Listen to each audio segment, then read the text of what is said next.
இப்போ தமிழ்நாட்டுக்கு வந்தா ஒரு பக்கம் மோடி தேர்தல் பிரச்சாரத்தை என்ன சொல்ற, தமிழ்நாட்டுக்கு வந்தா இங்க திமுக காரங்க அவங்கள அபியூஸ் பண்றாங்க, பீகாரிகளை அவங்கள வந்து கேவலமா நடத்துறாங்க அப்படின்னு பீகார் எலெக்ஷன்ல பேசியிருக்காரு.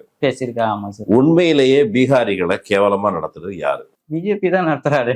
ஏன்னா நம்ம பத்தி போய் சொல்றாரு. நம்ம வந்து பீகாரி இங்க வந்து அவ்வளவு சேஃபா நம்ம வந்து ஒர்க்குக்கு வந்து அடுத்தது வந்து படிக்க வந்து இங்க கவர்மெண்ட் காலேஜ்ல படிச்சு அடுத்த லெவல் போயிட்டே இருக்கிற. இங்க இருக்குது government with professor, teacher, friends எல்லாமே அவங்க எல்லாமே வந்து அடுத்த லெவலுக்கு வந்து நமக்கு வந்து கூப்பிட்டே போயிட்டே இருக்காங்க சார். இந்த லெவல்ல இருந்து அடுத்த லெவல் என்ன பண்ணணும்னு சொல்லிட்டு. என்ன படிச்சிருக்கீங்க நீங்க? நான் வந்து BA English Pachaiyappa's college, Nandanam MA English Nandanam arts college, BEd English Saidapet government college. இவ்வளவு படிச்சிருக்கீங்க.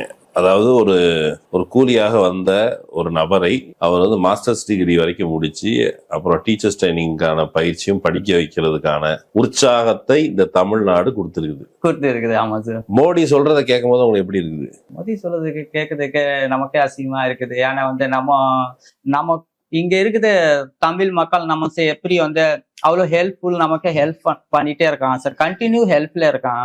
அப்புறம் வந்து ஒரு பக்கம் மோடி சொல்றாரு, நமக்கு என்ன ஆகுதுன்னா இங்க நம்ம கூட இருக்குது ஃப்ரெண்ட்ஸ் எல்லாமே வந்து என்ன சொல்றான், என்ன உனக்கு மோடி அப்படி சொல்றாரு எல்லாமே வந்து உங்களுக்கு ஊர்ல போயிட்டு. ஆனா நீங்க இங்க சேஃபா தானே இருக்கிறீங்க, எல்லாமே நல்லா தானே இருக்கிறீங்கன்னா இல்ல. நம்ம இந்த கேட்கும் போது ஒரு மாதிரி இருக்குது.